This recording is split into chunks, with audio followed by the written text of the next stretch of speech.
పరిశుద్ధ గ్రంథం నుండి ఓ చిన్న వాక్యాన్ని చదువుకుని ధ్యానం చేద్దాం. యోబు గ్రంథం 22వ అధ్యాయము 24, 25 వాక్యాలు నేను చదువుతున్నాను, గమనించండి. మంటిలో నీ బంగారమును, ఏటి రాళ్లలో ఓపీరు సువర్ణమును పారవేయుము. అప్పుడు సర్వశక్తుడు నీకు అపరంజిగాను ప్రశస్తమైన వెండిగాను ఉండును. చదవబడిన లేఖన భాగంలో ఒక శ్రేష్టమైనటువంటి సత్యాన్ని మనం గమనించాలి. నీ బంగారము మంటిలో పారవేయి, ఓపీరు సువర్ణమును ఏటి రాళ్లలో విసిరి పారవేయి. ఎప్పుడైతే నీ బంగారాన్ని, ఓపీరు సువర్ణము అని పిలువబడుతున్న శ్రేష్టమైనటువంటి బంగారాన్ని మంటిలోనికి, ఏటి రాళ్లలోనికి విసిరి పారవేస్తామో అప్పుడు ఒక అద్భుతం జరుగుతుంది. ఏంటి అద్భుతం అంటే, సర్వశక్తిమంతుడైన దేవుడు నీకు అపరంజిగా, అనగా నీకు మేలిమి బంగారముగా ఉంటాడు. ప్రశస్తమైన పుటము వెయ్యబడిన మెరయుచున్న వెండి వలె ఉంటాడు అనే ఒక మాటను మనం అక్కడ గమనిస్తాం. నీ బంగారం పారవేయటం ఏంటి? ఓపీరు సువర్ణాన్ని ఏటి రాళ్లలోనికి ఇసిరివేయటం ఏంటి? బంగారం పారేస్తే మరలా ఆయన బంగారంగా మనకు ఉండటం ఏంటి? ఓపీరు సువర్ణాన్ని విసిరి కొడితే ఆయన మనకు ప్రశస్తమైన వెండిగా ఉండటం ఏంటి అనే ఆలోచనతో మనం ఈ వాక్యాన్ని వినాలి. నీ బంగారము, ఓపీరు సువర్ణము మన యొద్ద ఉండకుండా వాటిని పారవేసినప్పుడు, వాటిని తొలగించినప్పుడు, కనబడకుండా మంటిలోనికి, లోతైన ఏటి రాళ్లలోనికి విసిరివేసినప్పుడు దేవుని వాక్యం చెప్తున్న చక్కని మాట, సర్వశక్తిమంతుడైన దేవుడు, సర్వాధికారి అయిన దేవుడు, సర్వకాల సర్వావస్థలలో సజీవుడై సంచరించుచున్న దేవుడు మీకు అపరంజిగా, మేలిమి బంగారముగా, విలువైన బంగారంగా ఉంటాడు, ప్రశస్తమైన వెండిగా ఉంటాడు అనే మాట మనం గమనిస్తాం. అంటే రక్షించబడిన దేవుని పిల్లల జీవితాలలో ఉన్న బంగారాన్ని చూసుకుని, ఉన్న ఓపీరు సువర్ణం చూసుకుని దేవునిని, దేవుని శక్తిని, దేవుని గొప్పతనాన్ని, దేవుని ఔన్నత్యాన్ని అనుభవించలేకపోతున్నారు చాలామంది. నీ బంగారము అంటే అర్థం ఏంటంటే, ప్రతి వ్యక్తికి స్వతహాగా, సొంతంగా ఒక విలువ, ఘనత, గౌరవం, మర్యాద అనేది ఉంటుంది. స్వనీతి, స్వచిత్తం, నేను విలువైన వాడిని, నేను ఘనమైన వాడిని, నేను గొప్పవాడిని, నేను శ్రేష్టమైన వాడిని, నేను ప్రత్యేకమైన వాడిని, నేను ఘనుడను అనే ఆలోచన, ఆ ఫీలింగ్ ఎక్కడో హృదయ అంతరంగాల్లో చొచ్చి తాను కలిగిన యోగ్యత కంటే ఎన్నిక అయినవాడనని తలంపులతో నడిపించబడతారు కొంతమంది.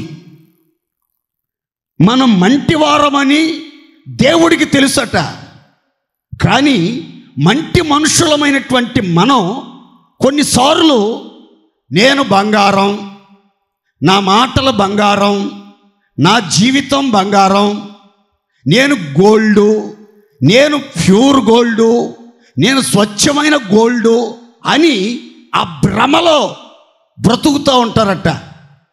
ఎన్నిక లేకపోయినా, గుర్తింపు లేకపోయినా, విలువ లేకపోయినా తమ దృష్టికి తాము విలువైన వారుగా, తమ దృష్టికి తాము శుద్ధులై లోకమాలిన్యం కడగబడనటువంటి స్థితిలో, తమ దృష్టికి తాము ఘనులై యోగ్యత లేని స్థితిలో, సాక్ష్యము లేని స్థితిలో కొంతమంది నడిపించబడతా ఉంటారు.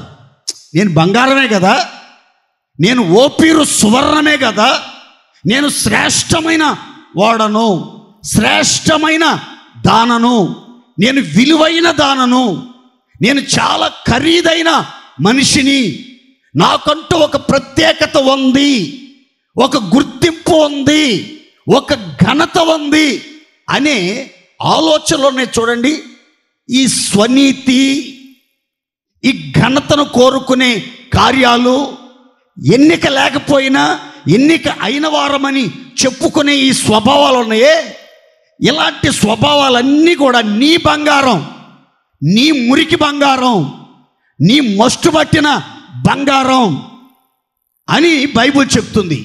నీలో ఉన్నటువంటి నిన్ను నువ్వు ఘనపరుచుకొని, నిన్ను గొప్పగా ఎంచుకొని, నేను మంచి సింగర్ని, నేను మంచి మాటకారిని, నేను మంచి పాటకారిని, నేను మంచి మేధావిని, నేను మంచి తీర్పరిని, నేను మంచిగా పంచాయతీలు చేసేవాడిని, సెటిల్మెంట్లు చేస్తాను, నా మాటే వేదం, నా మాటే శాసనం అనే ఈ ఆలోచనలోనే చూడండి ఇవన్నీ నీ బంగారం, ఇవన్నీ నీలో ఉన్నటువంటి ఓపీరు సువర్ణం అని బైబిల్ గ్రంథం చెప్తుంది. మీలో ఉన్నటువంటి ఈ దురాలోచనలు, ఈ దుర్బుద్ధి, మిమ్మల్ని మీరు హెచ్చించుకునే ఆలోచనలన్నీ కూడా మంటిలో పారేయండి. అవి మంటితో సమానం, ఏటి రాళ్లతో సమానం. కాబట్టి ఏటి రాళ్లలో విసిరిగొట్టండి. ఎప్పటికీ కూడా మనల్ని మనం హెచ్చించుకోకూడదండి, మనల్ని మనం హెచ్చించుకోకూడదు, మనల్ని మనం ఘనపరుచుకోకూడదు. మన దృష్టికి మనము గొప్పవారిలాగా, శుద్ధుల్లాగా, గనుల్లాగా, ఎన్నిక అయిన వారిలాగా, ఏదో సాధించిన వాళ్ళలాగా, ఏదో జయించిన వాళ్ళలాగా, అన్నిటిలో సఫలులైన వారిలాగా, అందలములో ఊరేగుతున్న వాళ్ళలాగా భావించుకోకూడదు. ఎప్పటికీ కూడా దేవుని పిల్లల్లో ఉండాల్సిన ఆలోచన ఏంటంటే, నేను తగ్గవలసి ఉన్నది, దేవుడు హెచ్చవలసి ఉన్నది. దేవుని స్తోత్రం చెప్పండి గట్టిగా, అందరు చెప్పండి గట్టిగా హల్లెలూయా. నేను తగ్గవలసి ఉన్నది, ఆయన హెచ్చవలసి ఉన్నది. నిన్ను నువ్వు సృష్టికర్త మీద, సర్వాధికారి మీద, మహోన్నతుడైన దేవుని మీద హెచ్చించుకుంటే నీకు తెలియకుండా నీ కళ్ళ ఎదుట ఉన్న గోడల మీద కొన్ని రాతలు కనబడతాయి. మెనే టికెల్ ఉపారిసిన్. దేవుడు నీ ప్రభుత్వం యొక్క లెక్కలు చూసి ముగించాడు. ఆయన త్రోసులో నిన్ను తూచాడు. ఆయన దృష్టిలో, ఆయన తూకములో నీవు చాలా తక్కువగా కనబడ్డావు. ఇక నీ జీవితం లేదు అనే భయంకరమైన రాత నీ కళ్ళకి కనబడే పరిస్థితులు, నీ జీవితం అర్థాంతరంగా ముగించబడే అవకాశం కూడా ఉంటుంది. అందుకని ఆత్మ సంబంధులైన బిడ్డలు సంవత్సరం ఆఖరిలోకి వచ్చాం. మనల్ని మనం పరీక్షించుకుని, పరిశీలించుకుని, మనలో ఉన్నటువంటి సొంత బంగారాన్ని, సొంతగా మనం విలువగా భావించే వాటిని, ఘనముగా భావించే వాటిని, గొప్పగా ఊహించుకున్న వాటిని మనం మంటిలో పారేస్తే దేవుని వాక్యం అంటుంది, సర్వశక్తిమంతుడు నీకు అపరంజి అంటే బంగారము. దేవునికి స్తోత్రం, హల్లెలూయా. అపరంజి, సువర్ణము, బంగారము పసిడి, గోల్డ్, మేలిమి బంగారం, ఇవన్నీ ఒక కోవకి సంబంధించిన మాటలు.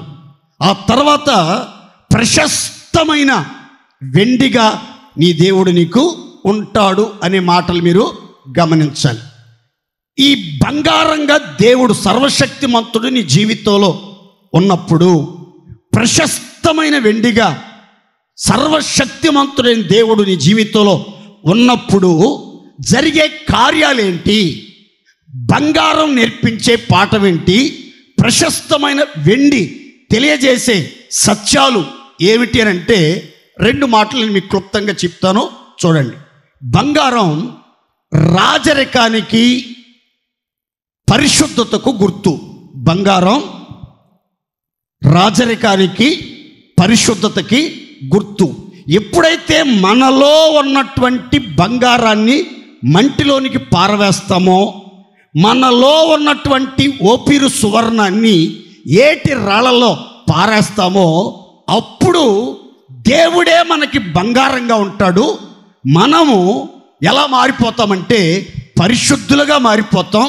ఆ తర్వాత రాజవంశానికి చెందిన, రాజరికానికి సంబంధించినటువంటి మనుషులుగా మారిపోతాం. దేవునికి మహిమ కలుగునుగాక. ఈ బంగారం రాజరికాన్ని చూపిస్తుంది, ఈ బంగారం పరిశుద్ధతను తెలియపరుస్తుంది. కనుక మన జీవితంలో సర్వశక్తిమంతుడైన దేవుణ్ణి మనం అపరంజిగా కలిగినప్పుడు, మనం ఎప్పుడు మన జ్ఞాపకాల్లో ఉండేది ఏంటంటే, నేను రాజవంశస్థుడను, నేను రాజకుమారిని, నేను రాజకుమారుడను, నా దేవుడు రాజులకు రాజు, ప్రభువులకు ప్రభువు, నేను యువరాజుని, యువరాణిని అనే ఆ తలంపులు, ఆ ఆలోచనలు మీలోనికి వస్తాయి. రాజవంశానికి చెందిన వారిలాగా మీరు టీవీగా, హుందాతనం కలిగి, రాజసం ఉట్టిపడేటట్లుగా చాలా హుందాగా నడుచుకుంటారు, చాలా గౌరవంగా నడుచుకుంటారు, చాలా పద్ధతిగా నడుచుకుంటారు, పగటి సంబంధుల వలె చాలా మర్యాదగా జీవిస్తారు. రాజకుమారుల యొక్క వస్త్రధారణ కానీ, వాళ్ళ నడక కానీ, వాళ్ళ యొక్క ఉందాతనం కానీ, వాళ్ళ వ్యవహార శైలి కానీ, వాళ్ళ యొక్క భోజన విధానాలు కానీ, వాళ్ళ సహవాసాలు కానీ, వాళ్ళ నివాసాలు కానీ చాలా విభిన్నంగా, చాలా విలాసవంతంగా ఉంటాయి. కాబట్టి మనం కూడా రాజ కుటుంబానికి, రాజనగరికి చెందిన బిడ్డలుగా, రాజ వంశస్థులుగా మనం జీవించాలి అనే తలంపు మనలో ఎప్పుడైతే ఆరంభమవుతుందో, అప్పుడు మనం నిజంగానే రాజ కుటుంబంలో పుట్టి పెరిగిన బిడ్డలుగా, ఏ మాత్రం కూడా రాజుకి అవమానం కలిగించకుండా, రాజు ప్రతిష్టకి భంగం కలిగించకుండా గౌరవప్రదంగా నడుచుకోగలుగుతాం. దేవునికి మహిమ కలుగునుగాక. రెండవదిగా, బంగారం పరిశుద్ధతకు సాదృశ్యం. అందుకని పేతురు అంటున్నాడు, నశించిపోవు సువర్ణము అగ్ని పరీక్షల వలన శుద్ధపరచబడినట్లు అనే మాట. అంటే ఈ బంగారం శుద్ధీకరించబడుతుంది, శుద్ధపరచబడిన బంగారం. మనం కూడా శుద్ధపరచబడిన బంగారంలాగా, బంగారపు గనిలో నుంచి తీయబడిన మేలిమి బంగారంగా, పుటము వేయబడిన బంగారంగా, శుద్ధీకరించబడిన మేలిమి బంగారంగా మనలో ఉన్న మస్టంతా తొలగించబడి తళతళ తళతళ మెరిసిపోతున్న విలువైన శ్రేష్టమైన జీవితం మనకి అనుగ్రహించబడుతుంది. పరిశుద్ధంగా బ్రతుకుతారు. సర్వశక్తిమంతుడైన దేవుడు ఎవరికి అపరంజిగా ఉంటారో వాళ్ళు పరిశుద్ధతకు ప్రాధాన్యత ఇస్తారు. మాటల్లో పరిశుద్ధత, మనసులో పరిశుద్ధత, హృదయంలో పరిశుద్ధత, ఆలోచనలో పరిశుద్ధత, సహవాసంలో పరిశుద్ధత, వస్త్రధారణలో పరిశుద్ధత, సహవాసములో పరిశుద్ధత, అన్ని కోణాలలో, అన్ని సమయాలలో, ఎక్కడైనా ఎప్పుడైనా ఒంటరిగా ఉన్నా, జంటగా ఉన్నా, ఇంటనున్నా, సంఘములో ఉన్నా, సమాజంలో ఉన్నా, పని స్థలములో ఉన్నా, ఉద్యోగ స్థలములో ఉన్నా, కాలేజీలో ఉన్నా, స్కూల్లో ఉన్నా, వ్యాపార స్థలాల్లో ఉన్నా, ఎక్కడున్నా సరే పరిశుద్ధతను కాపాడుకుంటారు. శుద్ధమైన జీవితం, శ్రేష్టమైన జీవితం, విలువైన జీవితం జీవిస్తారు. వాళ్ళ మాటలు కూడా చాలా ఘనంగా, విలువైనవిగా ఉంటాయి. అందుకని బైబిల్ చెప్తుంది, సమయోచితంగా పలకబడిన మాట చిత్రమైన వెండి పళ్ళెములో ఉంచబడిన బంగారపు పండ్ల వంటిది. చూడండి, దేవుని పిల్లల యొక్క మాటలు బంగారపు పండ్లతో పోల్చబడ్డాయి. దేవుని పిల్లల యొక్క నోరు ప్రశస్తమైన వెండితో పోల్చబడింది. మీ నోరు వెండిలాగా, ప్రశస్తమైన వెండిలాగా, పుటము వేయబడిన వెండిలాగా, 7 మార్లు కరిగి ఊదినంత పవిత్రమైన వెండిలాగా, మస్టంతా తొలగించబడి పాత్ర ఒకటి సిద్ధపరచుటకు యోగ్యమైన వెండిలాగా మన జీవితం, మన నోరు, మన వ్యక్తిత్వం మార్చబడాలి. మన నోట నుంచి జాలువారి ప్రతి మాట కూడా చాలా విలువైందిగా, ఘనమైందిగా, శ్రేష్టమైందిగా ఉండాలి. దేవుని స్తోత్రం చెప్పండి గట్టిగా హల్లెలూయా. చూడండి, బంగారాన్ని ఎక్కడ పడితే అక్కడ బెటరు, ఎక్కడ పడితే అక్కడ పెట్టరు. చిన్నపిల్లలకి అన్నప్రాసన చేసిన తర్వాత ఉంగరం ధరింపజేస్తారు. ఆ ఉంగరాన్ని పిల్లల్ని ఎత్తుకునేటప్పుడు ఎవరైనా నెమ్మదిగా లాగేస్తారో, లేకపోతే ఎక్కడైనా పడిపోతే పట్టుకుపోతారనే ఆలోచనతో దాన్ని దారంతో కట్టేస్తారు గట్టిగా. ఆ తర్వాత పిల్లోడి మీద ఎంత ఫోకస్ పెడతారో ఆ పిల్లోడి చేతికున్న ఉంగరం మీద కూడా అంతే ఫోకస్ ఉంటుంది. తర్వాత బంగారాన్ని ధరించుకున్నటప్పుడు మెడలో, చెవులకి, ముక్కులకి, నడుంకి ధరిస్తారు.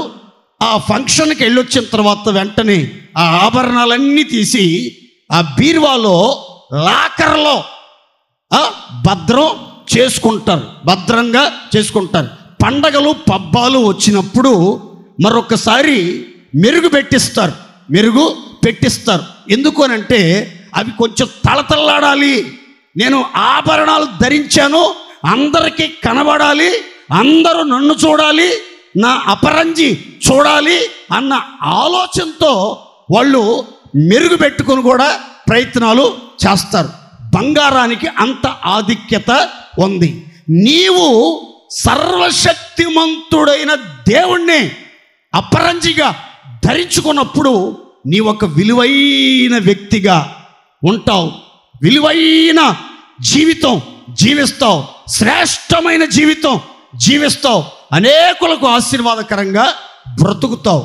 ఈరోజు ఎందుకు రక్షణ పొందినా, మందిరానికి వస్తున్నా, బల్లారాధనలో పాలు పంపులు పొందుతున్నా, లోతైన ఉపదేశాలు వింటున్నా, ఆత్మతో సత్యముతో ఆరాధన చేస్తున్నా, ఎందుకు పరిశుద్ధత గురించిన దర్శనం లేదు?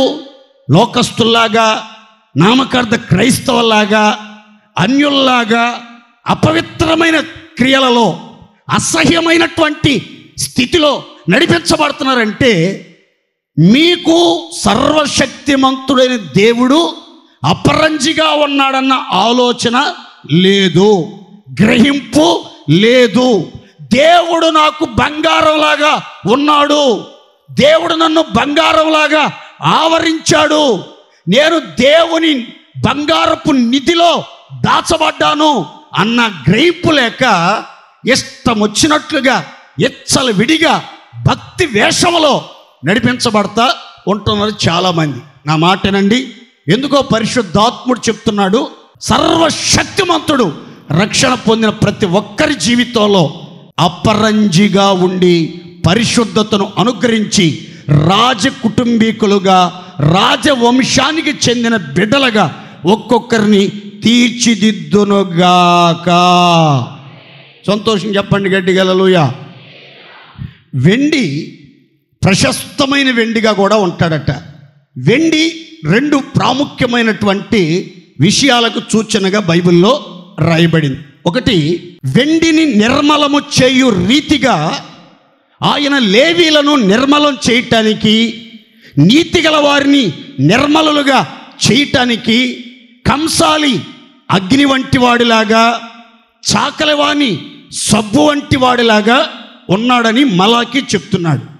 కీర్తనాకారుడు చెప్తాడు, వెండిని నిర్మలము చేయునట్లుగా నీవు మమ్ములను నిర్మలలుగా చేయుచున్నావు.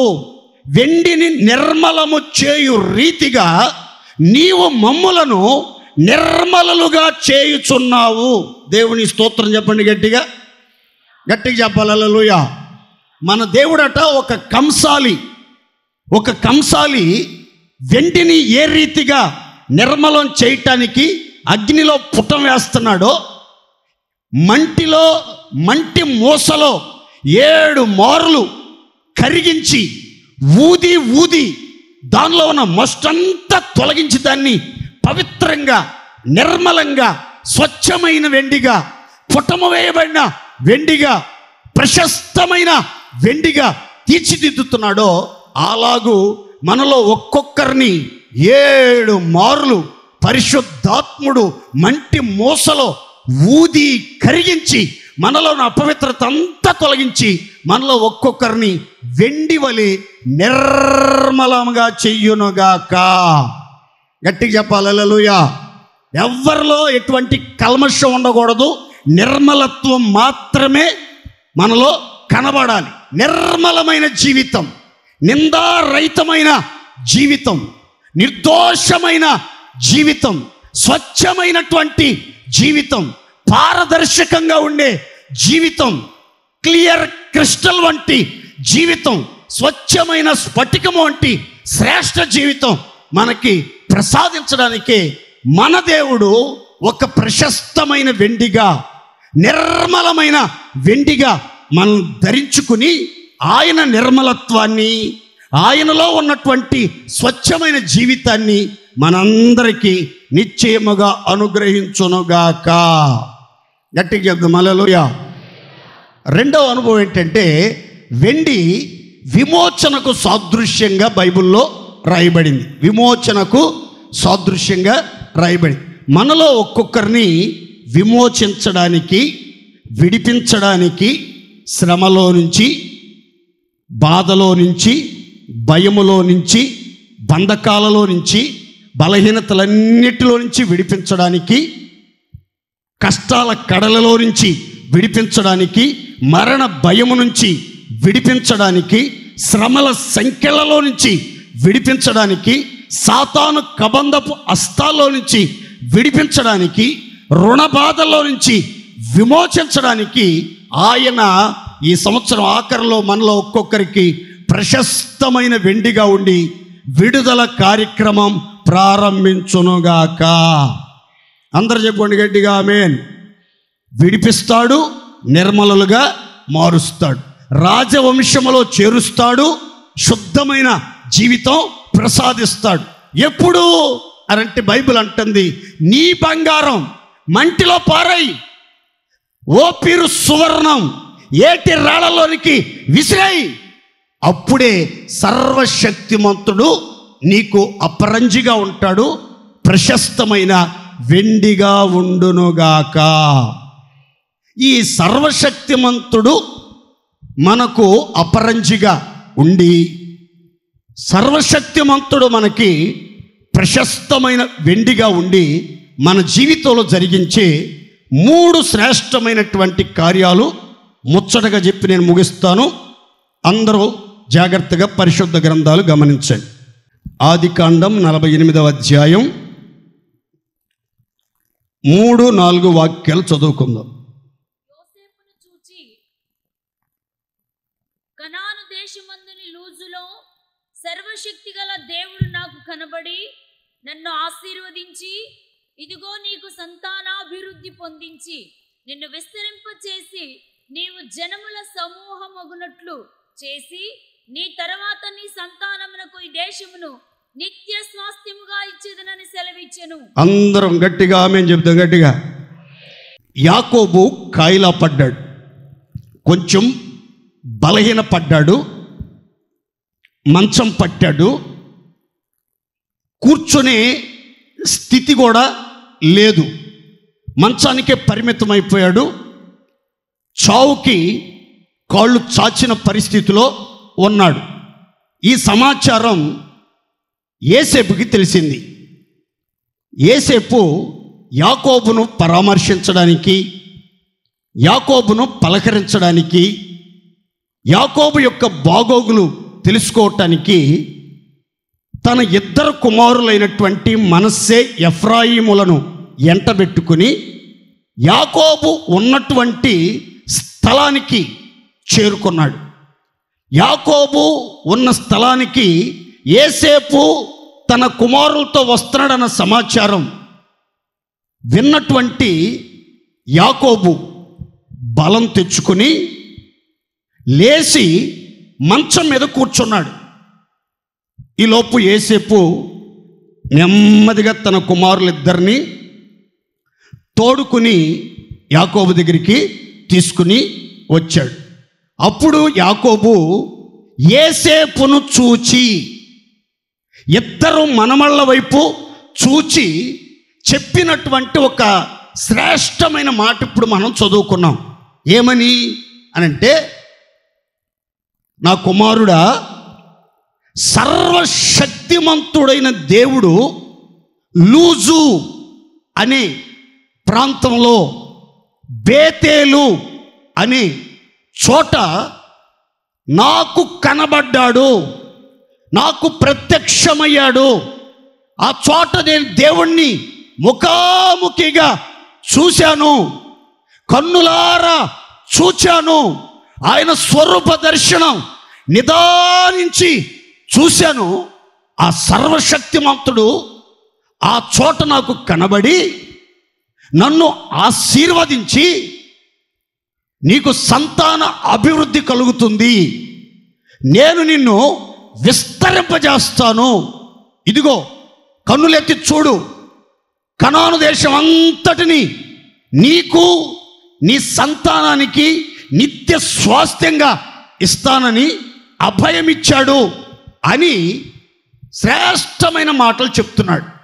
ఈ సందర్భాన్ని మీరు మనసు పెట్టి మానవ ఆలోచనతో ఒక్కసారి చదివి చూస్తే మనం ఆత్మీయుల యొక్క సంభాషణ, పరిశుద్ధుల యొక్క సంభాషణ, సర్వశక్తిమంతుడైన దేవుని దర్శనం పొందిన వారి సంభాషణ ఎలా ఉంటుంది, ఎలాంటి పరిస్థితుల్లోనైనా అనే విషయాలు మనకి అర్థమవుతాయి. సాధారణంగా మీరు గమనించండి, యాకోబు వృద్ధాప్యంలో ఉన్నాడు, కాయిలా పడ్డాడు, చాలా బలహీనుడైపోయాడు, దృష్టి మందగిల్లిపోయింది, శరీరం సహకరించట్లేదు. మరికొద్ది గడియలలో లోకయాత్రను ముగించుకొని పితరుల యొద్దకు వెళ్ళిపోయే గడియ బాగోలేదు అని తెలిసి యోసేపు పరామర్శించడానికి వచ్చాడు. అప్పుడు ఏమనాలి? సాధారణంగా యోసేపుని చూసి, యోసేపు నా పని అయిపోయిందిరా, నా పని అయిపోయిందిరా, నేను ఎప్పుడు పోతానో తెలియదురా, పోయేది మాత్రం ఖాయంరా, నా ఒంట్లో అసలు ఓపిక లేదురా, అసలు బలం లేదురా, నాకు బ్రతుకు మీద కూడా ఆశ ఉందిరా, నువ్వు మంచి స్థితిలో ఉన్నావు, మంచిగా చూసుకుంటున్నావు, మంచిగా పోషిస్తున్నావు, చక్కగా ఆదరిస్తున్నావు, అన్ని వసతులు సౌకర్యాలు మాకు కలుగజేశావు, కొద్ది రోజులు బ్రతకాలని ఉందిరా, కొద్ది రోజులు నీతో కలిసి నీ పిల్లలతో కలిసి సంతోషంగా జీవించాలని ఉందిరా. ఎన్ని కష్టాలు పడ్డానో, ఎన్ని ఇబ్బందులు పడ్డానో జీవితంలో, పగలు ఎండకెండాను, రాత్రి మంచుకు తడిశాను, నిద్ర నా కన్నులకి దూరమైపోయింది, ఎన్నో నష్టాలు, ఎన్నో కష్టాలు, ఎన్నో మోసాలు, ఎన్నో ఇబ్బందులు ఎదుర్కొని ఎంతకాలం జీవితాన్ని ఈడ్చుకొచ్చాను. ఈ స్థితిలో ఇక ఏమైద్దో తెలియట్లేదురా, ఇలాంటి మాటలు మాట్లాడతాం మనమైతే. కానీ యాకోబు, అయ్యా నేను కాయిలా పడ్డానని కానీ, నేను జబ్బును పడ్డానని కానీ, నేను బలహీనంగా ఉన్నానని కానీ, నేను చచ్చి పితరుల యొద్దకు వెళ్ళిపోతున్నానని కానీ, ఇదిగో నీ సహోదరుల విషయంలో ఇలా ప్రవర్తించు, అలా ప్రవర్తించు అని కానీ ఏం చెప్పట్లేదండి.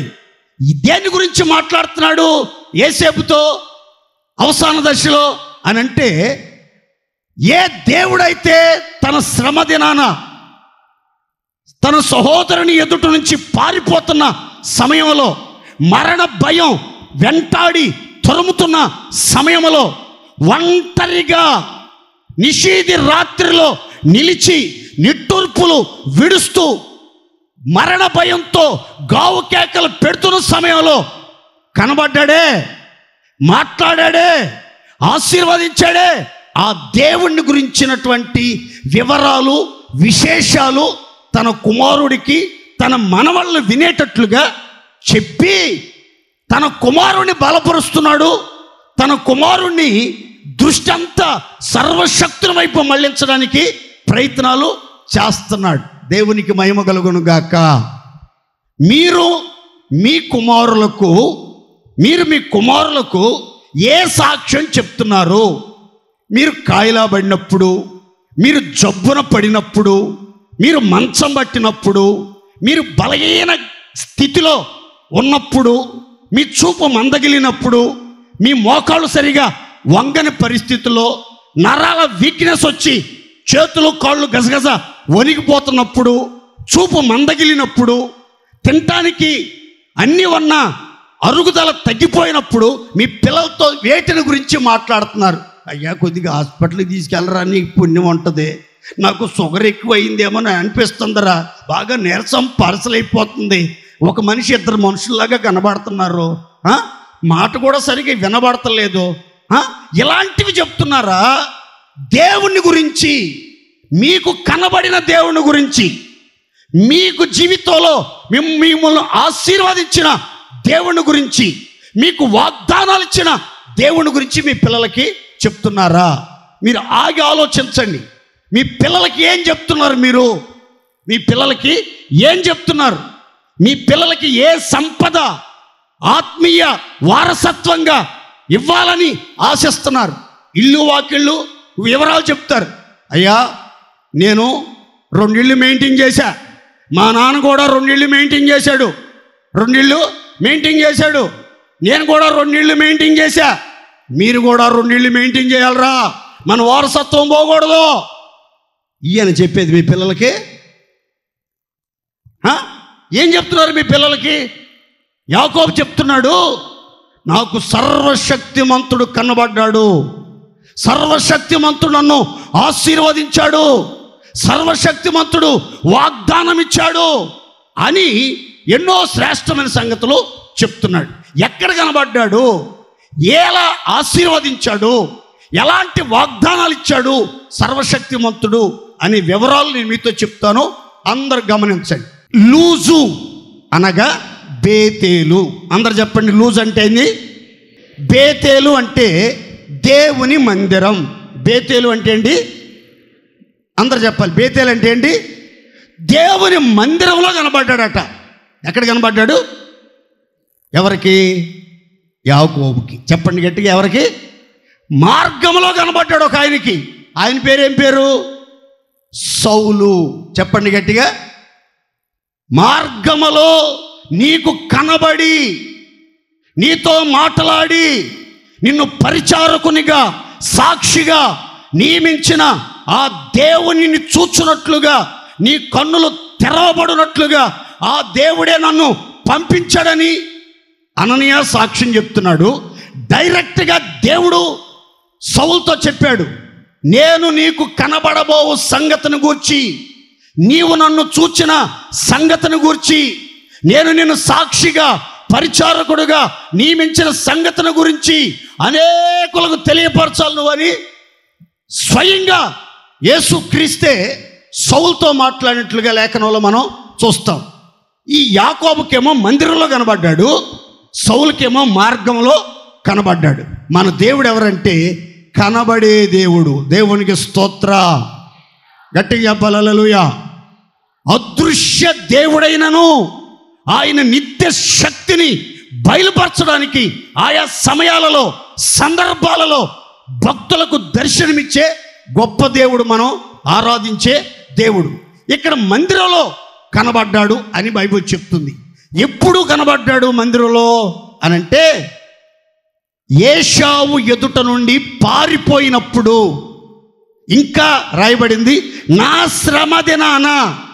ఎప్పుడు యాకోబు శ్రమలో ఉన్నాడో, శోధించబడుతున్నాడో, చీకటి దినాలను గడుపుతున్నాడో, గాఢాంధకారపు లోయలో ఏ తోడు లేక, భయముతో, బెదురుతో, ఆదరణ లేక అల్లాడిపోతూ అవస్థలు పడుతున్నాడో, ఆ స్థితిలో దేవుడు కనబడ్డాడు.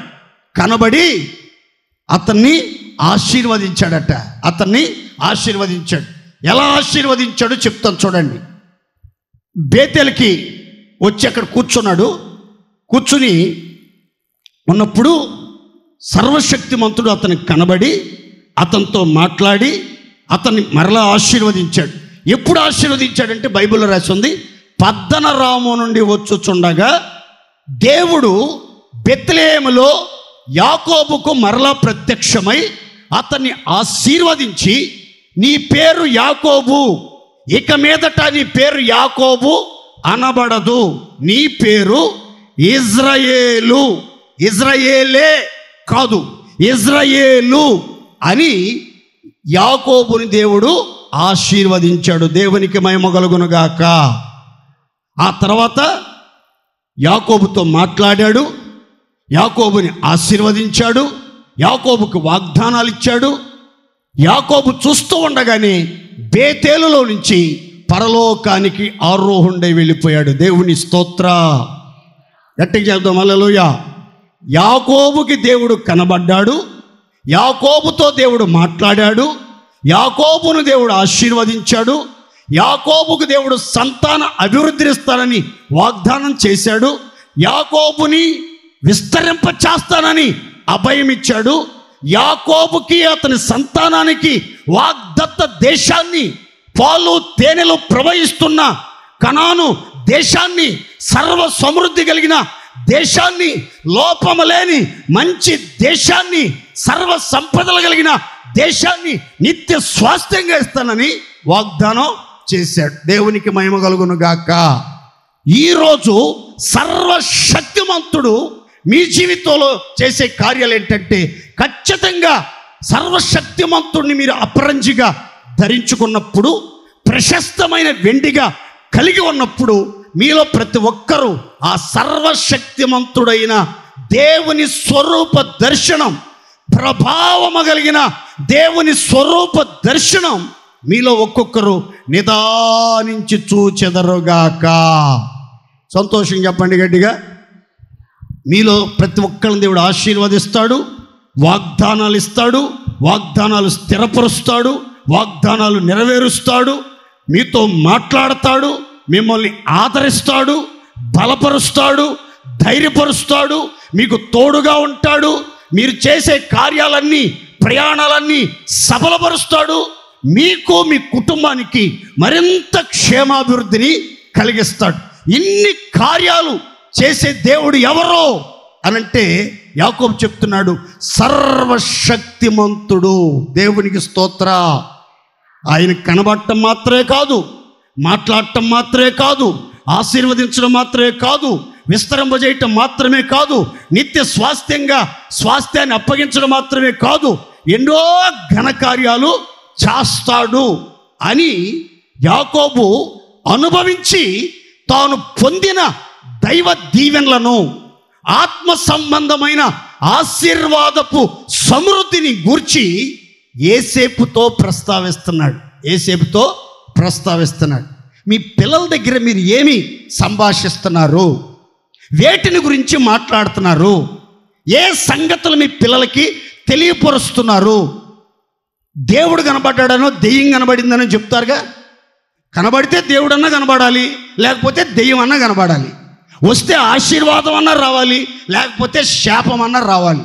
వస్తే విస్తరణ అన్నా జరగాలి, లేకపోతే ఉన్నదన్నా ఓడాలి.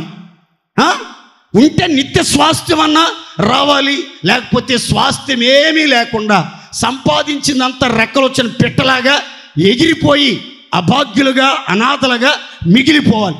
ఏదో ఒకటి చెప్పాలిగా. మీ పిల్లలకి ఏం చెప్పాలనుకుంటున్నారు? మీరు ఏం చెప్పాలని మీరు ఉద్దేశిస్తున్నారు? అసలు ఆత్మ సంబంధమైన విషయాల గురించిన ఆ ప్రత్యక్షత ఉందా? భక్తి చేస్తున్నాం, సీనియారిటీ ఉంది, మందిరానికి వస్తున్నాం, ఉపదేశం వింటున్నాం. ఈ మందిరంలో ఏం చూస్తున్నారు మీరు అసలు? యాకోబు చెప్తున్నాడు, మందిరంలో బేతేల్లో నేను సర్వశక్తిమంతుడైన దేవుణ్ణి ముఖాముఖిగా చూశాను. ఆయన కనబడ్డాడు, నాకు ఆయన కనబడ్డాడు. ఈ సంగతులు మీరు చెప్పాలి. ఆ సర్వశక్తిమంతుడు చేసే కార్యాలు మీ పిల్లలకి వివరించాలంటే ఆ సర్వశక్తుని యొక్క ఆశీస్సులు మీలో ఒక్కొక్కరి మీద నిశ్చయంగా నిలిచి ఉండునుగాక. సంతోషం చెప్పుకోండి గట్టిగా హల్లెలూయా. ఈ యేసేపు గూర్చి చెప్తూ అవసాన దశలో అంత్య దినములలో ఇజ్రాయేలు 12 కుమారులకు సంభవించబోయే సంగతులను గూర్చి ప్రవచన రీతిగా మాట్లాడుతూ యాకోబు ఒక్కొక్కరిని దీవించాడు. వారి వారి ప్రవర్తనను బట్టి ఎవరి దీవెన చొప్పున వారిని దీవించను అనే మాట రాయబడింది. కానీ అక్కడ ఉండాల్సిన మాట అది కాదు. ఎవరి ప్రవర్తనను బట్టి వారిని దీవించను అనే పదం ఉండాలి అక్కడ. ఎవరి ప్రవర్తన బట్టి వాళ్ళని దీవించాడు. 12 మంది కొడుకుల్ని దీవించాడు యాకోబు. కడసారిగా, కొడుకులారా రండ్రా, అంత్య దినాల్లో మీకు జరగబోయే సంగతులన్నీ చెప్పేస్తాయక అని ఆత్మపూర్ణుడై ప్రార్థనాపూర్వకంగా సిద్ధపడి దేవుని చేత ప్రేరేపించబడి శ్రేష్టమైన ప్రవచనాలు చెప్పటం మొదలుపెట్టాడు. ఒక్కొక్కరి గురించి చెప్తూ యేసేపు దగ్గరికి వచ్చేసరికి ఏమని చెప్పాడు ప్రవచనం? చదువుకుందాం, చూడండి. ఆదికాండం 49వ అధ్యాయం 25, 26 వాక్య భాగాలు చదువుకుందాం. క్రింద దాగియున్న అగాధ జలముల దీవెనలతోనూ స్తనముల దీవెనలతోనూ గర్భముల దీవెనలతోనూ నిన్ను దీవించు. ఈ మాట నోట్ చేసుకోండి. నిన్ను దీవించు సర్వశక్తుని దీవెనలతోనూ అతని బాహుబలము దిట్టపరచబడును. నీ తండ్రి అయిన యాకోబు దీవెనలు నా పూర్వీకులైన అబ్రహాము ఇస్సాకుల దీవెనల పైని చిరకాల పర్వతముల కంటే హెచ్చుగా ప్రబలమగును. అవి యేసేపు తల మీదను తన సహోదరులలో నుంచి వేరుపరచబడిన వాని నడినెత్తి మీదను ఉండునుగాక. చప్పట్లు కొట్టి దేవుడు మహిమపరుద్దాం.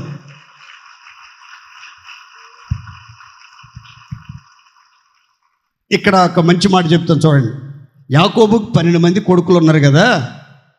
12 మంది కొడుకుల్లో యేసేపు ఒక్కడి దగ్గరే తనకు కనబడిన సర్వశక్తిమంతుడైన దేవుని గురించిన వివరాలు చెప్పాడు. యేసేపుని చూచి మరలా యేసేపుని ఆశీర్వదించేటప్పుడు కూడా ఆ సర్వశక్తుని దీవెనల గురించే మాట్లాడుతున్నాడు. నిన్ను దీవించు సర్వశక్తుని దీవెన వలన, నిన్ను దీవించే సర్వశక్తుని దీవెన వలన నీ బాహుబలం, నీ భుజబలం, నీ చేతుల కష్టార్జితం దిట్టపరచబడుతుంది, స్థిరపరచబడుతుంది, దీవించబడుతుంది. ఆ దేవుని ప్రసన్నత నీ మీద తరతరాలలో నిలిచి ఉంటుంది. నిన్ను దీవించే దేవుడు సామాన్యుడు కాదు. సర్వశక్తిమంతుడైన దేవుని దీవెనల సమృద్ధి నీ మీద నిత్యము నిలిచి ఉండబోతుంది. దేవునికి స్తోత్ర. ఆ దేవుడు నిన్ను ఎలా దీవిస్తాడో తెలుసా? యేసేపు క్రింద దాగి ఉన్న దీవెనలతో, స్తనముల దీవెనలతో, గర్భముల దీవెనలతో దీవిస్తాడు. సర్వశక్తుని యొక్క దీవెనలన్నీ నీ మీదకి వచ్చి నీకు ప్రాప్తిస్తాయి. అంత మాత్రమే కాదురా బాబు, ఇదిగో నీ తండ్రి అయినటువంటి యాకోబు యొక్క దీవెన నీ మీద ఉంటుంది. నా పూర్వీకులు అయినటువంటి నా తండ్రి దీవెన, నా తాత దీవెన నీ మీద ఉంటుంది. ఎలా? చిరకాల పర్వతముల కంటే హెచ్చుగా, ఉన్నతంగా, స్థిరముగా, బలముగా, అందరి చూపులను ఆకర్షించేంత అత్యున్నతంగా ఆ దీవెనలన్నీ ప్రబలుతాయి, అభివృద్ధి చెందుతాయి, విస్తరిస్తాయి. ఈ దీవెనలన్నీ ఎవరి తల మీదకి వస్తున్నాయో తెలుసా? యేసేపు నడినెత్తి మీదకి సహోదరులలోంచి వేరుపరచబడ్డాడే, ఎన్నో అవమానాలను ఎదుర్కొన్నాడే, జీవితాన్ని పరిశుద్ధంగా కాపాడుకున్నాడే, ఇనప సంఖ్యలతో బంధించబడి పడరాని పాట్లు పడి అవమానాలు నిందలు ఎదుర్కొని అన్యాయాన్ని ఎదుర్కొని అవస్థలు పోలై ఒకానొక దినాన ఉన్నత స్థాయికి వచ్చాడే. ఆ యేసేపు నడినెత్తి మీదకి ఈ దీవెనలన్నీ రాబోతున్నాయి. దేవుని స్తోత్ర. గట్టిగా చెప్దాం హల్లెలూయా. ప్రియులారా, ఖచ్చితంగా నిన్ను దీవించే సర్వశక్తుని దీవెన మీ ఒక్కొక్కరి తల మీద దిగివచ్చునుగాక. ఈ దీవెనలన్నీ మీ మీదికి వచ్చి మీలో ఒక్కొక్కరికి ప్రాప్తించునుగాక. విశ్వాసంతో చెప్పుకోండి గట్టిగా హల్లెలూయా. ఈ దీవెనలన్నీ ఎలా ఉన్నాయని రాస్తుందంటే బైబిల్లో, చిరకాల పర్వతముల కంటే హెచ్చుగా ప్రబలమవుతాయి. పర్వత దీవెనలు అనే మాట గుర్తుపెట్టుకోండి. పర్వత దీవెనలు అంటే ఏంటో చెప్తాను చూడండి. ఒకటి, పర్వతాలు ఎత్తుగా ఉంటాయి. పర్వతాలు ఎట్లా ఉంటాయి? ఎత్తుగా ఉంటాయి. రెండు, పర్వతాలు స్థిరంగా ఉంటాయి. పర్వతాలు ఎట్లా ఉంటాయి? స్థిరంగా ఉంటాయి. పర్వతాలు ఎలా ఉంటాయి అంటే బలంగా ఉంటాయి. పర్వతాలు ఎలా ఉంటాయి? బలంగా ఉంటాయి. ఈ పర్వతాలంతా స్థిరమైన దీవెనలు, బలమైన దీవెనలు, ఉన్నతమైన దీవెనలు, హెచ్చైన దీవెనలు, ఊహించని దీవెనలు, ఉన్నతమైన దీవెనలు మీ అందరి తల మీదకి వచ్చేటట్లు సర్వశక్తి గల దేవుడు మీలో ఒక్కొక్కరిని నిజముగా నిండుగా దీవించి శాపాన్ని తొలగించి కన్నీళ్లు తుడిచి అవస్థలు ఆవేదనలు తొలగించి అద్భుతాలు జరిగించునుగాక. గట్టిగా చెప్పుకోండి హల్లెలూయా. సర్వశక్తిమంతుడు చేసే మొట్టమొదటి కార్యక్రమం ఏంటంటే ఆశీర్వాదము లేదా దీవెనలు మెండుగా కురిపిస్తాడు. రెండో మాట చెప్తాను చూడండి. యోబు గ్రంథం 33వ అధ్యాయం 4వ వాక్యాన్ని చదువుకుందాం. దేవుని ఆత్మ నన్ను సృజించెను, సర్వశక్తుని యొక్క శ్వాసము నాకు జీవమిచ్చెను. సర్వశక్తుని యొక్క శ్వాస నాకు జీవమిచ్చెను. సర్వశక్తిమంతుడైన దేవుని యొక్క శ్వాసము లేదా శ్వాస లేదా ఊపిరి నాలో జీవాన్ని సమృద్ధిగా కలుగజేసెను, సమృద్ధి జీవాన్ని నాకు అనుగ్రహించెను అనే ఒక శ్రేష్టమైన మాటను మనం గమనిస్తాం. మొదట చెప్పాను, సర్వశక్తిమంతుడు కనబడి సమృద్ధిగా దీవిస్తాడు, వాగ్దానాలను స్థిరపరుస్తాడు, విస్తారమైనటువంటి దీవెనలతో నింపుతాడని. రెండవది చెప్తున్నాను, గుర్తుపెట్టుకోండి. సర్వశక్తుని యొక్క శ్వాసము ఊపిరి మనలో ఒక్కొక్కరికి జీవమును సమృద్ధిగా అనుగ్రహించునుగాక. ఆమేన్. చూడండి, జీవం అంటే ప్రాణం. ఈ జీవం మనలో సమృద్ధిగా ఉండాలి.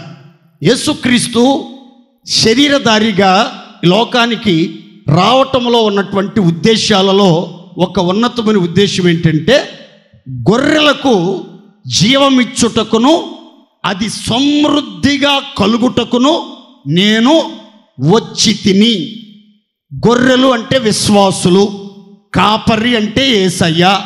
యేసయ్య కాపరిగా, మంద కాపరిగా, గొర్రెలకు మంచి కాపరిగా ఉన్న యేసయ్యట గొర్రెలన్నింటికి జీవాన్ని ఇవ్వటానికి, ఆ జీవం సమృద్ధిగా, శాశ్వత జీవం, నిత్య జీవం, తరగని జీవం ఇవ్వటానికి లోకానికి వచ్చాడు అని బైబిల్ గ్రంథం చెప్తుంది. అందుకే కీర్తనలో ఈ రీతిగా రాయబడింది. ఏమనంటే, యెహోవా యొద్ద జీవపు ఊట కలదు, ఆయన వెలుగును చూచి ఆ వెలుగును పొంది మేము వెలుగును చూచుచున్నాము.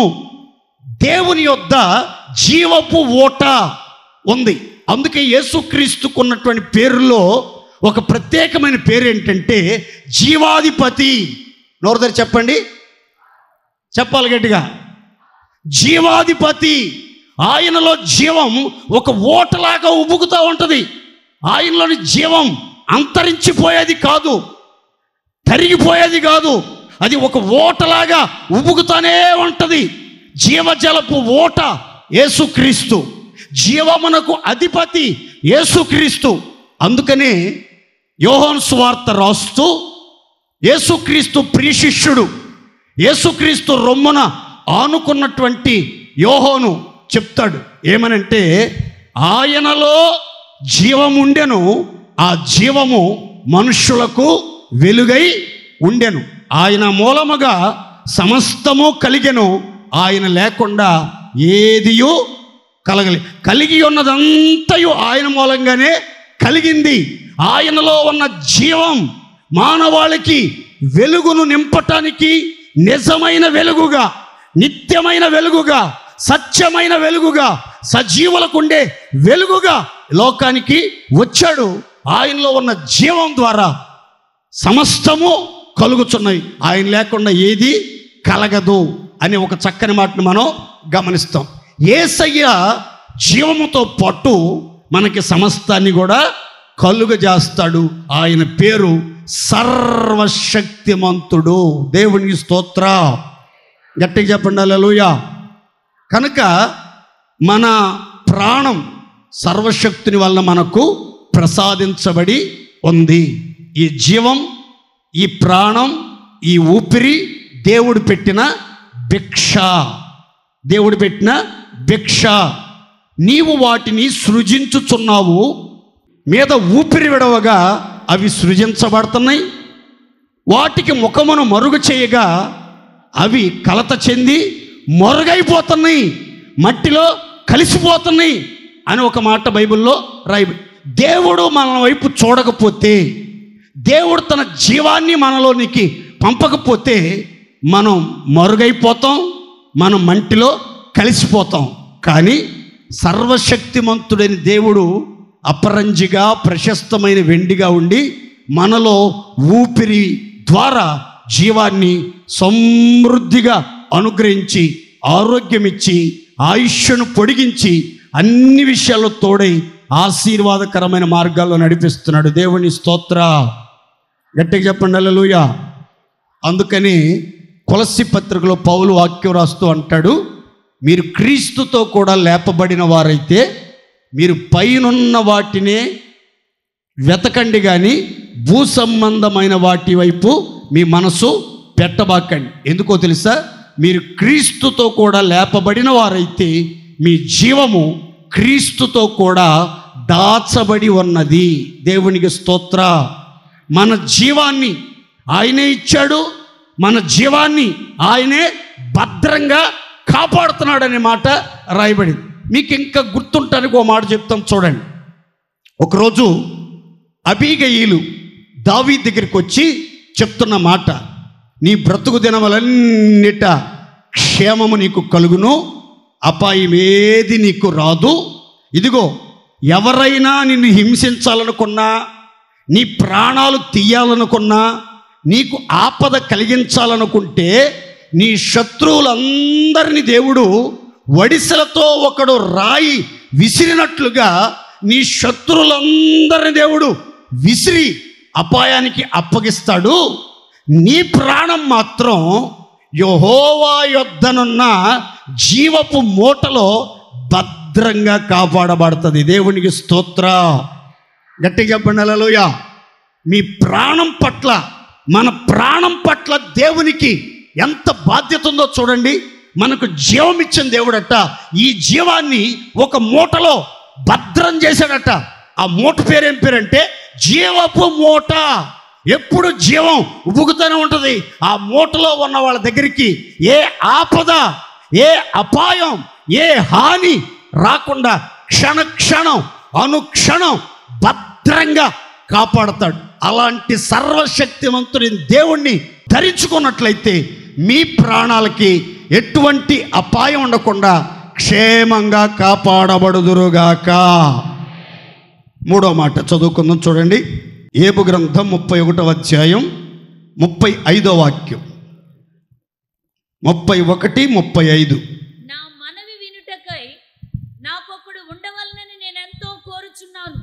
ఇదిగో నా చేవ్రాలు గుర్తు, ఇదిగో నా ప్రతివాది వ్రాసిన ఫిర్యాదు. సర్వశక్తుడు నాకు ఉత్తరం ఇచ్చును. చప్పట్లు కొట్టి దేవుని మహింపరచండి గట్టిగా. మూడో మాట చెప్తాను చూడండి, చాలా మంచి మాట. ఇక్కడ భక్తుడు అంటున్నాడు, నా మనవి వినుటకై ఒకడు ఉండవలెనని నేనెంతో కోరుచున్నాను. ఇక్కడ జాగ్రత్తగా వినాల్సిన మాట ఏంటంటే, మనలో చాలామందికి ఆయా సమయాలలో, సందర్భాలలో సమస్యలు అధికమైనప్పుడు వచ్చే ఆలోచన ఏంటంటే, నా మనవి ఎవ్వరికి చెప్పినా వింటలా.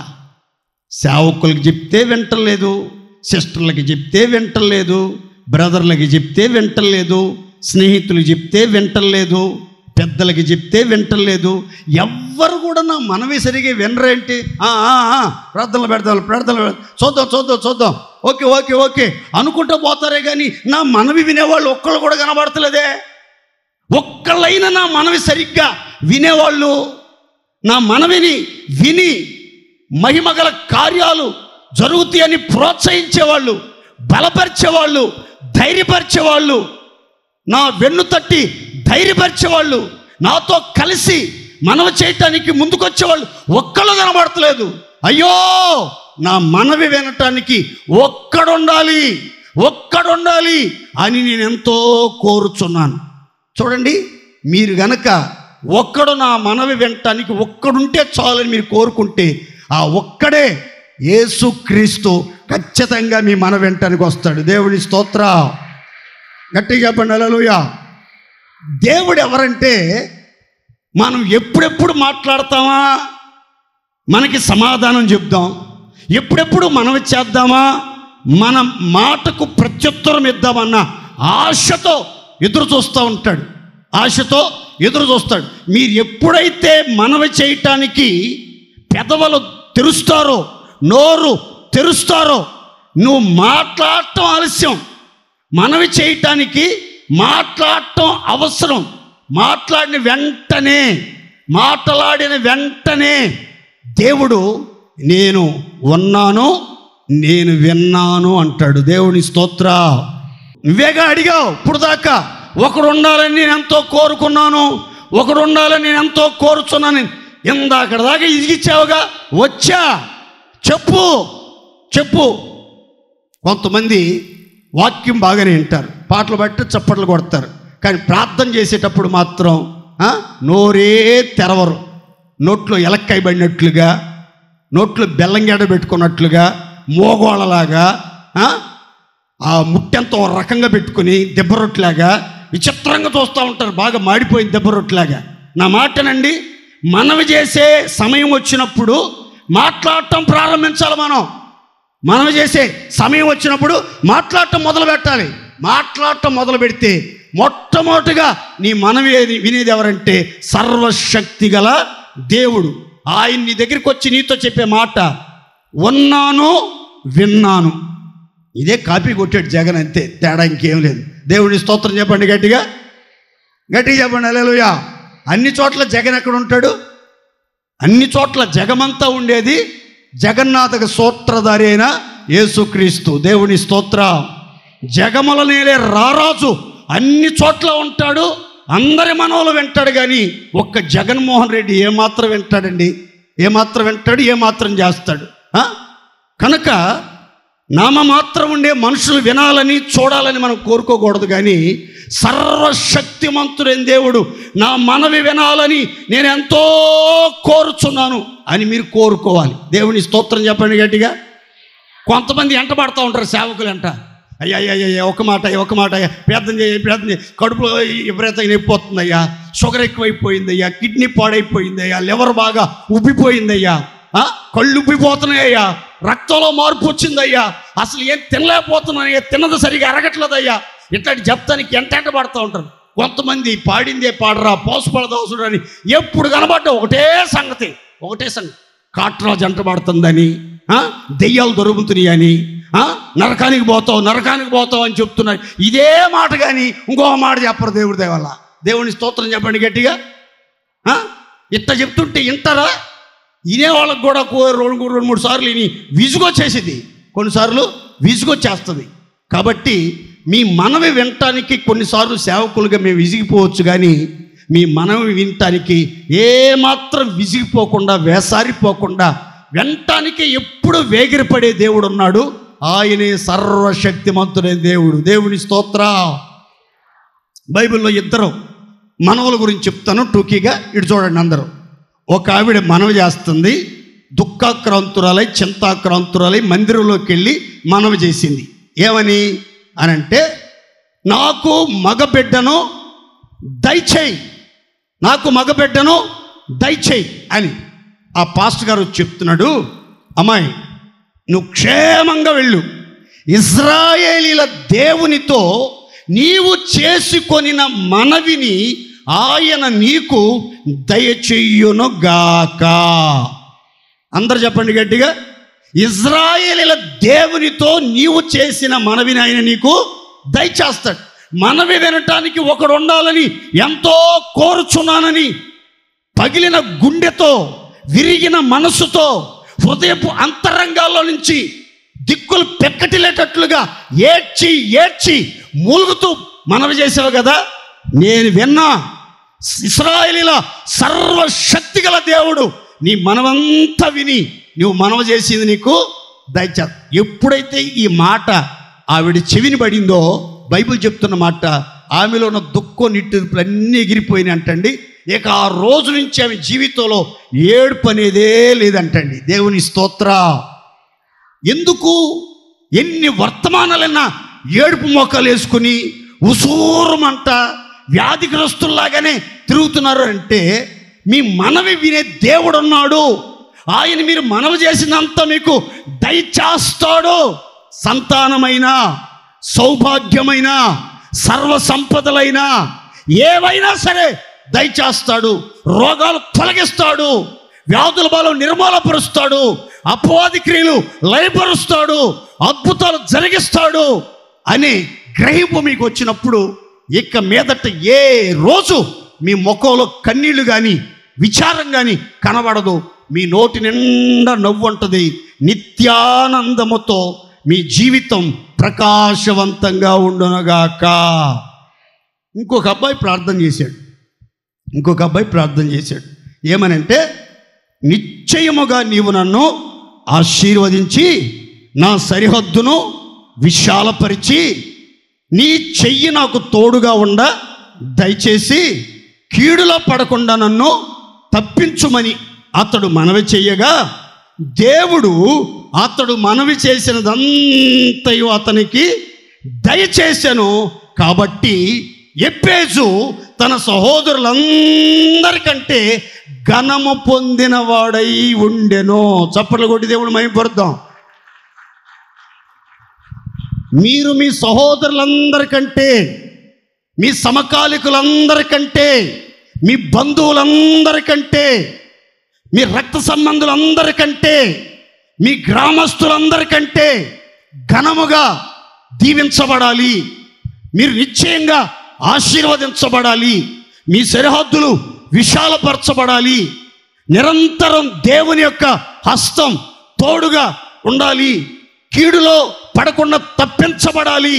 అపాయాల నుంచి తప్పించబడాలి, అనారోగ్యం నుంచి తప్పించబడాలి, శత్రువు వడ్డిన ఉర్లలో నుంచి తప్పించబడి కాపాడబడాలని మీరు ప్రతిరోజు ఇజ్రాయేలు దేవునికి మొర్ర పెట్టండి, మనవి చేయండి.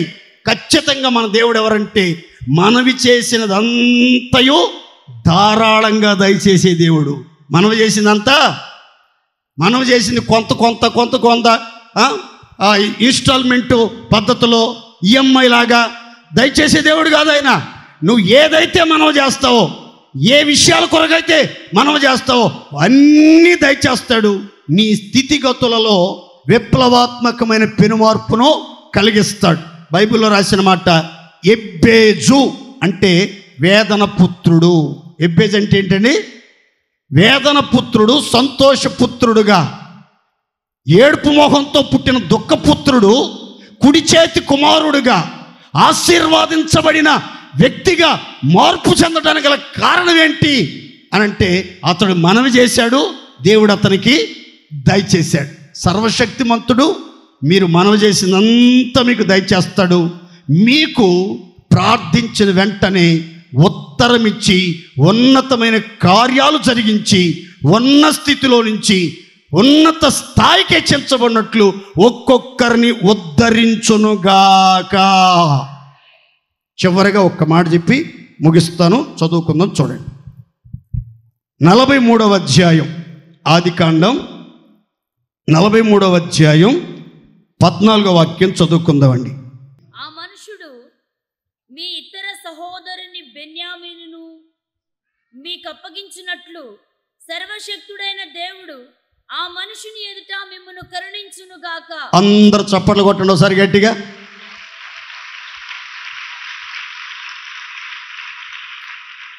మొదట చెప్పాను సర్వశక్తుడు ఆశీర్వదిస్తాడు అని.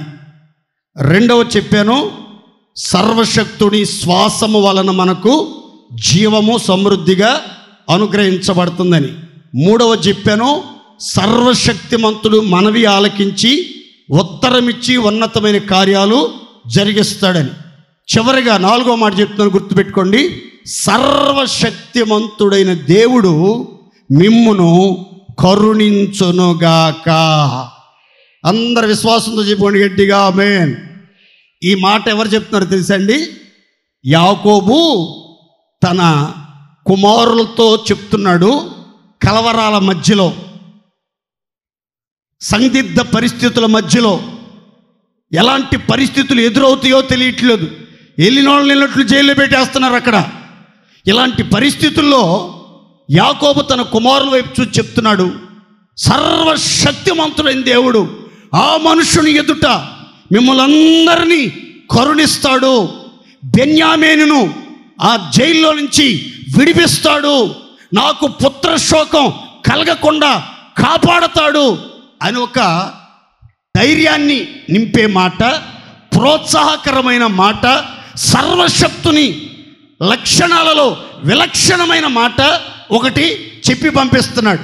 ఏమని అనంటే, సర్వశక్తిమంతుడు మిమ్మును ఆ మనుషుని ఎదుట కరుణించునుగాక. అందరు చెప్పండి గట్టిగా. చివరిగా మీ జీవితంలో ప్రార్థన చేసుకోండి. ఎంతవరకు దేవుని కరుణాహస్తం మీ వైపు చాపబడలేదేమో, దేవా ఈ ఆపదలు తొలగిపోయేదాకా నీ రెక్కల నీడను శరణుజొచ్చాను, దేవా నన్ను కరుణించు, దేవా నన్ను కరుణించు, నీ రెక్కల నీడలో శరణుజొచ్చి ఉన్నాను, ఈ ఆపదలు తొలగిపోయేదాకా నీ రెక్కల నీడలో ఉంటున్నాను, నన్ను కరుణించు, నన్ను కరుణించు అని మీరు ప్రార్థన చేయగలిగితే సర్వశక్తిమంతుడైన దేవుడు ఖచ్చితంగా ఆయన రెక్కల నీడను శరణుజొచ్చిన ప్రతి ఒక్కరిని, సర్వశక్తిమంతుడైన దేవుని కరుణా కటాక్షముల కొరకు ఎదురు చూస్తున్న ప్రతి ఒక్కరిని నిశ్చయంగా కరుణించి కార్యాలు నూతనపరుచునుగాక. సంతోషం చెప్పండి గట్టిగా హల్లెలూయా. దేవుడు కరుణించినప్పుడు ఎలాంటి కార్యాలు జరుగుతాయో, దేవుడు ఎవరిని కరుణిస్తాడో ఒక చక్కని మాట చదువుకొని ప్రార్థన చేసుకుందాం. యెషయా గ్రంథం 30వ అధ్యాయం 18, 19 వాక్య భాగాలు చదువుకుందాం. మీ యందు దయ చూపవలనని యెహోవా ఆలస్యం చేయుచున్నాడు, మిమ్మును కరుణింపవలనని ఆయన నిలువబడి ఉన్నాడు. యెహోవా న్యాయము తీర్చు దేవుడు, ఆయన నిమిత్తం కనిపెట్టుకుని వారందరూ ధన్యులు. సియోనులో యెరూషలేములోనే ఒక జనము కాపురముండును. జనమా, నీవికనే మాత్రము కన్నీళ్లు విడువవు. ఆయన నీ మొర విని నిశ్చయముగా నిన్ను కరుణించును. ఆయన నీ మాట వినగానే నీకు ఉత్తరమిచ్చునుగాక. అందరు గట్టిగా చేతులెత్తి ఆమేన్ చెప్పుకోండి, గట్టిగా సంతోషం చెప్పాలి, గట్టిగా ఆమేన్. ఇక్కడ ఒక వాగ్దానం యెషయా ప్రవక్త ద్వారా ఏమని? మీ యందు దయ చూపవలనని యెహోవా ఆలస్యము చేయుచు దీర్ఘశాంతము చూపుతున్నాడు. మీలో ఒక్కొక్కరిని కరుణించవలెనని ఆయన మీ ఎదుట మీ ప్రక్కనే నిలవబడి ఉన్నాడు. దేవునికి స్తోత్ర.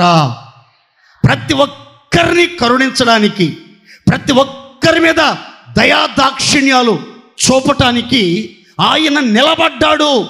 దీర్ఘశాంతము వహించి నిలబడ్డాడు. ఆయన న్యాయము తీర్చే దేవుడు, సర్వశక్తిమంతుడు, న్యాయము తప్పడు. నీతి న్యాయములను సర్వశక్తిమంతుడు చెరపడు. ఆయన తప్పకుండా న్యాయం జరిగించేవాడు. ఆయన కొరకు ఎవరైతే కనిపెడతారో, ఎదురు చూస్తారో వాళ్ళంతా ధన్యులు.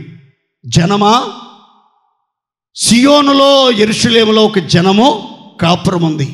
ఆ సియోను యెరూషలేమే జీవము కలిగిన దేవుని సంఘం. దేవునికి స్తోత్ర. సంఘం అంటే మనమే. మనం ఆయనలో నివసిస్తున్నాం కనుక ఆయన మనకిస్తున్నటువంటి అభయం ఏంటంటే, నిశ్చయముగా ఆయన నీ మొర విని నిన్ను కరుణిస్తాడు. నీ మాట వినటమే ఆలస్యం, నీకు ఉత్తరం ఇస్తాడు. నీ మాట వినటమే ఆలస్యం, నీకు ఆయన ఇచ్చే ఉత్తరం ఏంటో చెప్తాను, శ్రద్ధగా వినండి. ఏ ఉత్తరం ఇస్తున్నాడు? నువ్వు మొర్ర పెట్టిన వెంటనే మొర్ర విని కరుణిస్తున్నాడు. నీ మాట చెవిని పడకముందే నీకు ఉత్తరం ఇస్తున్నాడు. ఏమని అనంటే, జనమా, నీవిక ఏ మాత్రమునో కన్నీరు విడవవు. దేవునికి స్తోత్ర. ఏడవక ఊరకుండుము, కన్నీరు విడుచుట మానుకొనుము, నీ క్రియ సఫలమగునుగాక.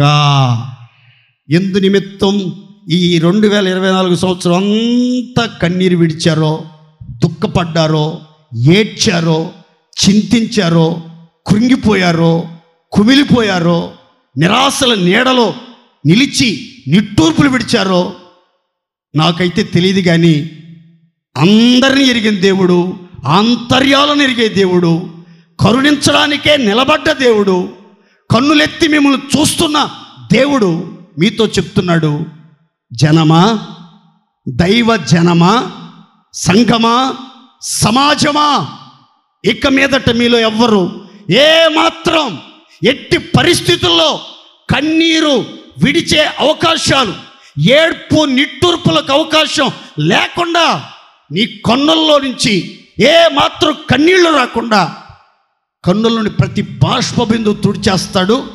అన్ని విషయాల్లో నీకు ఆదరణ కలిగేటట్లు, ఆనందం కలిగేటట్లు, ఆశీర్వాదం కలిగేటట్లు సర్వశక్తిమంతుడు మనందరినీ కరుణించి కన్నీళ్లు తుడుచునుగాక.